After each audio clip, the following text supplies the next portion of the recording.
என் கையில இருக்கிற இந்த புத்தகம் ஓநாய் குல சின்னம். கிட்டத்தட்ட 700 பேஜஸ் உடைய இந்த புத்தகத்தை கண்டிப்பா நான் வாசிச்சே ஆகணும், அதுவும் 30 வயசுக்குள்ள வாசிச்சே ஆகணும் அப்படின்னு நினைக்கிறதுக்கான ரொம்ப முக்கியமான காரணமா ஒருத்தர் இருந்திருக்காரு, இயக்குனர் வெற்றிமாறன்.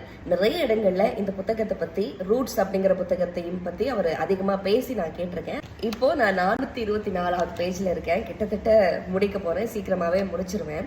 ஆனா இந்த புத்தகத்தை ஆரம்பிச்ச முதல் பக்கத்திலிருந்து இப்போ 424வது பக்கம் வரைக்கும் அத்தனை ஹைலைட்ஸ் நான் போட்டு வச்சிருக்கேன், அவ்வளோ அண்டர்லைன் பண்ணி வச்சிருக்கேன். ஏன்னா ஒவ்வொரு பேஜ்லயும் ஓநாய்கள் பற்றியும் இயற்கை பத்தியும் ஆச்சரியப்படத்தக்க அத்தனை விஷயங்கள் இந்த புத்தகத்துல எழுதப்பட்டிருக்கு. 800 ஆண்டுகளுக்கு முன்னாடி இந்த உலகத்துல பாதியை கைப்பற்றின மாவீரன் ஜெங்கிஸ்கான் பற்றி நீங்க எல்லாருமே கேள்விப்பட்டிருப்பீங்க. அவர் மங்கோலிய நாட்டை சேர்ந்தவர்.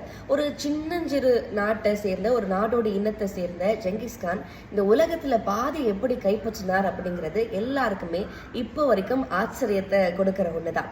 ஆனா அதுக்கான மிக முக்கியமான காரணங்கள் இந்த புத்தகம் முழுக்க விவரிக்கப்பட்டுட்டு வருது. மங்கோலியன் வார்ஃபேர் பொறுத்த வரைக்கும் உல்ஃப் பேக் பிஹேவியர் அதிகமா இருக்குமா. அதாவது அந்த மங்கோலிய நாட்டு போர் வீரர்கள் ஓநாய்கள் மாதிரியே நடந்துப்பாங்களாம்.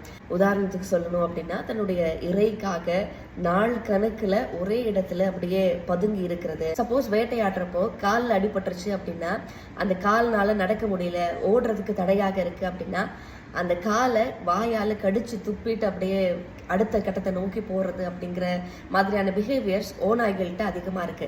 இதே மாதிரியான பிஹேவியர்ஸ் தான் மங்கோலிய போர் வீரர்களும் செஞ்சிருக்காங்க. இந்த புத்தகத்துல ஒரு விஷயம் மெயினா அடிக்கோடிட்டு காட்டணும் அப்படின்னா, ஓநாய்கள் தான் இந்த உலகத்தோட மிகச்சிறந்த போர் வீரர்கள் அப்படிங்கிற ஒரு வரியும் வருது.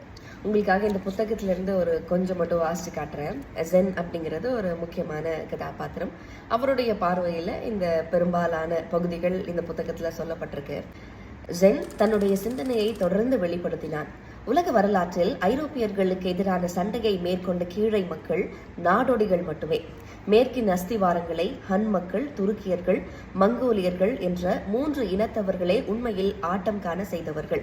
பழைய ரோமாபுரியை கட்டியமைத்தவர்கள் ஓநாயால் வளர்க்கப்பட்ட 2 சகோதரர்களே. இன்றும் கூட அந்நகரத்தின் சின்னத்தில் ஓநாய் மற்றும் அதனுடைய 2 ஓநாய் குழந்தைகளின் படிமங்கள் அமைந்திருக்கின்றன.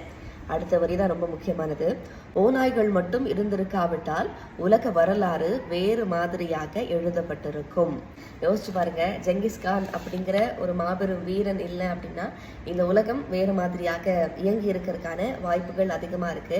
அப்படி ஜெங்கிஸ்கானுக்கு போர் தந்திரங்கள் கற்றுக் கொடுத்தவை ஓநாய்கள் தான். அது ஏன் அப்படின்னு தெரிஞ்சுக்கணும் அப்படின்னா இந்த புத்தகத்தை முழுமையாக வாசிக்கணும். இல்லைன்னா இந்த புத்தகத்தை பத்தி நீங்க தொடர்ந்து தெரிஞ்சுக்கணும் அப்படின்னா